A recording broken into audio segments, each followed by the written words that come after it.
On a darkish wintry weather nighttime, a ghost walks the ramparts of Elsinore Citadel in Denmark.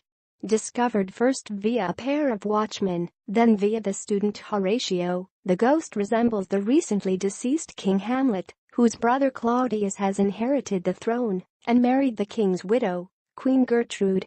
Whilst Horatio and the watchmen convey Prince Hamlet, the son of Gertrude and the dead king, to see the ghost, it speaks to him, asserting ominously that it is certainly his father's spirit, and that he became murdered by way of none apart from Claudius.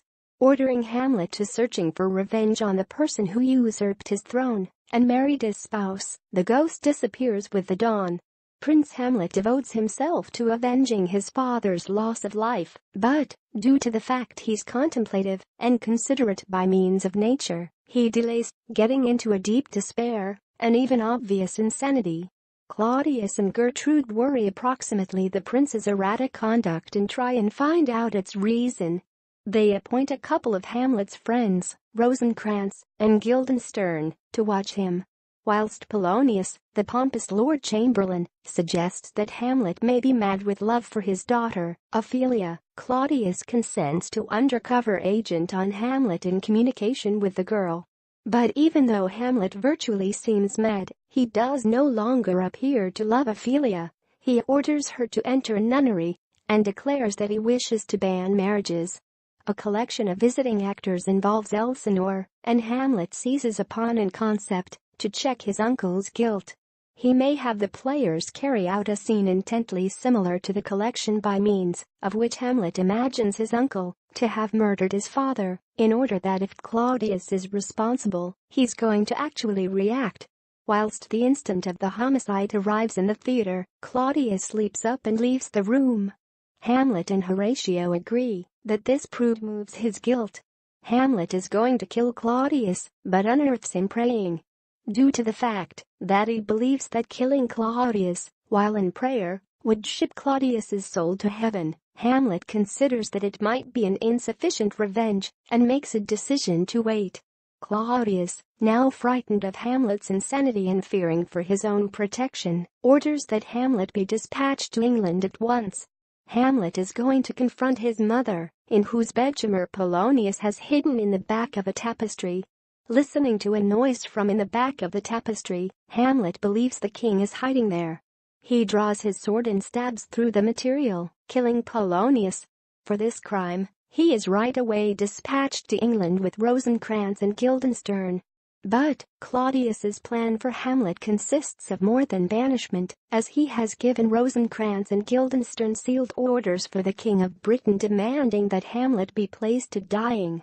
Inside the aftermath of her father's death, Ophelia is going mad with grief and drowns inside the river.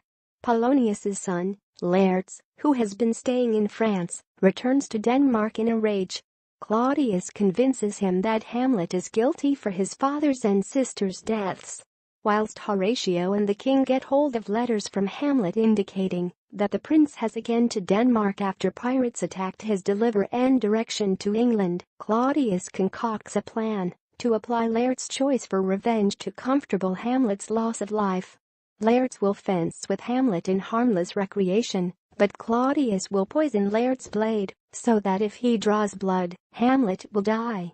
As a backup plan, the king decides to poison a goblet, which he'll supply Hamlet to drink after Hamlet score the primary or 2D hits of the healthy. Hamlet returns to the region of Elsinore simply as Ophelia's funeral is taking vicinity. With grief, he attacks Laertes and publicizes that he had in fact always cherished Ophelia.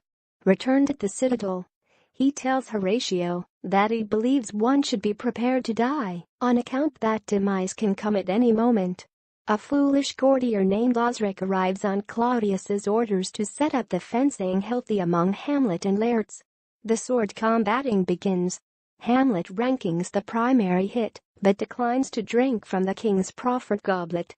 Alternatively, Gertrude takes a drink from it and is unexpectedly killed by way of the poison. Laertes succeeds in wounding Hamlet, although Hamlet does not die of the poison without delay. First, Laertes is reduced by way of his personal sword's blade, and, After revealing to Hamlet that Claudius is accountable for the queen's demise, he dies from the blade's poison. Hamlet then stabs Claudius via with the poisoned sword and forces him to drink down the rest of the poisoned wine. Claudius dies, and Hamlet dies immediately after attaining his revenge. At this moment, a Norwegian prince named Fortinbras, who has led an army to Denmark and attacked Poland in advance in the play, enters with ambassadors from England, who record that Rosencrantz and Guildenstern are useless. Fortinbras is shocked with the aid of the gruesome sight of the entire royal family mendacity sprawled on the ground lifeless. He movements to take energy of the kingdom. Horatio, gratifying Hamlet's ultimate request, tells him Hamlet's tragic story. Fortinbras orders that Hamlet be overexcited in a way befitting a fallen soldier.